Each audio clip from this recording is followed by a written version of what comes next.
Viewers, অনেক সময় আপনি আপনার ফোনে অ্যাপ খুঁজেন, যেহেতু অনেক অ্যাপ থাকে। তো এমন যদি হয় যে মাত্র ২-৩ সেকেন্ডের ভিতরে আপনি অ্যাপ খুঁজে পাবেন। আজকের ভিডিওতে যদি সেই সিস্টেমটা আমি দেখাই যে আপনার ফোনে কিভাবে মাত্র ২-৩ সেকেন্ডের ভিতরে আপনি যেকোনো অ্যাপ খুঁজে পাবেন, আপনার ফোনের যে অ্যাপগুলো থাকে। হ্যাঁ, সেই সিস্টেমটা কিন্তু আজকের ভিডিওতে দেখাবো। এছাড়া পাশাপাশি আরেকটা বিষয় দেখাবো, সেটা হচ্ছে আপনারা যখন লেখেন নোটপ্যাডে হোক বা যেকোনো অপশনে আপনারা যখন লেখেন বা সার্চ করেন বা মেসেজ করেন, হ্যাঁ, যে হোয়াটসঅ্যাপে হোক বা ইমোতে হোক, কিন্তু যেকোনো জায়গায় যখন আপনারা লেখেন ওই লেখাগুলো ভুল হইলে কাটতে গেলে অনেক সময় অনেকের দেরি হয়ে যায়। কিন্তু খুব তাড়াতাড়ি যদি এই কাজটা অর্থাৎ দ্রুত বেগে যদি করতে চান, তাহলে আজকের ভিডিওটা কিন্তু আপনার জন্য। আজকে ভিডিওটা আপনি ফলো করুন, আমি যা যা দেখাচ্ছি আপনার খুবই কাজে লাগবে, অত্যন্ত কাজে লাগবে। অবশ্যই ভিডিওটি যারা আমার চ্যানেল থেকে দেখছেন চ্যানেলটি সাবস্ক্রাইব করে রাখুন এবং পাশে থাকা বেল আইকনে ট্যাপ করে উপরে অল লেখার উপরে ট্যাপ করে দিন, যাতে পরবর্তী ভিডিও পেয়ে যান। এবং বিশেষ করে যারা পেজ থেকে দেখছেন পেজটি ফলো দিয়ে রাখুন। তবে আর দেরি নয়, স্টেপ টু স্টেপ দেখাচ্ছি, চলুন। একটা জিনিস কি আপনারা সাধারণত অনেক সময় দেখা যায় কি খোঁজেন আর কি, যাদের অনেক অ্যাপ আছে ফোনে, এরকম সিরিয়াল দিয়ে একটার পর একটা এরকম কিন্তু খোঁজেন, তাই না?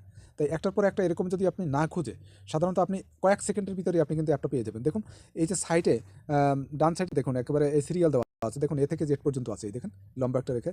এখন আপনি যদি মনে করেন প্লে স্টোর খুঁজতেছেন, হ্যাঁ, মনে করেন আপনি প্লে স্টোর খুঁজতেছেন, আপনি এই একটা একটা করে আপনার খোঁজার দরকার নেই। তখন আপনি কী করবেন, এই পি লেখা আছে দেখুন, এই যে পি, এই পিতে আমি ট্যাপ করলাম, এই সাথে সাথে সামনে প্লে স্টোর চলে আসছে, দেখুন এই যে প্লে স্টোর চলে আসছে। আচ্ছা, আমি যদি ইউটিউব খুঁজি, তাহলে দেখুন ওয়াই নিচের দিকে দেখুন ওয়াই, এই ওয়াইতে ট্যাপ করবো, সাথে সাথে এই ইউটিউব চলে আসছে, দেখুন এই যে ইউটিউবে। তো এইভাবে কিন্তু আপনারা অতি সহজেই খুঁজে পেতে পারবেন আপনাদের অ্যাপ। ভিউয়ার্স, আপনি নোটপ্যাড বা যে কোনো অপশনে মনে করেন আপনি লিখতেছেন, লেখা কাটতে গেলে অনেক সময় সমস্যায় আপনি পড়ে যান, কিন্তু এইভাবে আপনি ইজিভাবে কাটতে পারবেন। দেখুন, আসসালামু আলাইকুম প্রিয় বন্ধুরা, তোমরা সবাই কেমন আছো? আশা করি ইনশাল্লাহ ভালো আছো, আমিও ভালো আছি।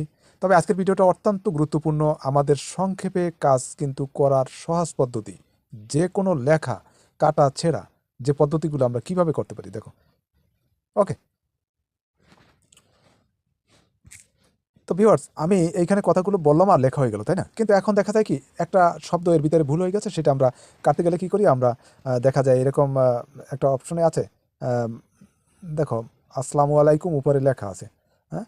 এখন এই এই এই লেখাটা যে আমি ধরো কাটি, আমরা কি করি, দেখা যায় অনেক সময় ক্রস অপশনে কাটে তারপরে আমরা লিখি। তাছাড়া আমরা অনেক সময় সরাইতে পারি না বা করতে পারি না। কিন্তু এই লেখাটা আপনি কিন্তু এই যে দেখুন একটা সমান্তরাল যে রেখাটা আছে, দেখুন এইটা কিন্তু আপনি টানতে পারেন, এটা আঙুল দিয়ে এইভাবে টানতে পারেন, দেখুন এইভাবে টেনে টেনে কিন্তু আপনি অক্ষর যদি কোনো কাটার প্রয়োজন হয়, হ্যাঁ, দেখুন এইখানে আসসালামু আলাইকুম আমি লেখে নিই, দেখুন আমি আসসালামু,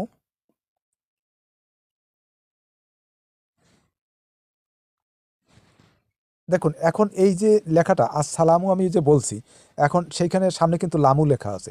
এখন আমি এইটা কাটবো, হ্যাঁ, আমি এইটা কিন্তু কাটবো। এখন এই যে লেখাটা দেখা যায় যেখানে বসানো দরকার, সেই লামু যে কাটবো, এখন এই সরিয়া থেকে কাইটে নিতে হবে। তাহলে এখন এইখানে আমি কিভাবে নিতে পারি, আমি কি এইভাবে টানি টেনে নেবো, এইভাবে টানি টেনে নেবো?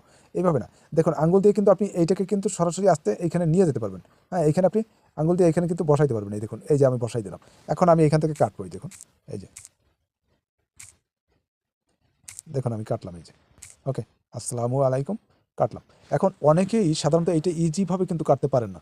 হ্যাঁ, এই জন্যই আজকের এই ভিডিওটা কিন্তু আমি দেখাইলাম যে আসলে সহজভাবে এই কাটা যায় কীভাবে। অক্ষর যদি আপনি কেটে ফেলেন, হ্যাঁ, মানে ভুল হইলে সেটা সংশোধন করবেন অতি সহজে, সেটা কিভাবে করতে হয় সেটা কিন্তু আপনি এইভাবে পদ্ধতি কিন্তু আপনি করতে পারেন, ঠিক আছে? তো অবশ্যই ভিডিওটি ভালো লাগলে শেয়ার করবেন।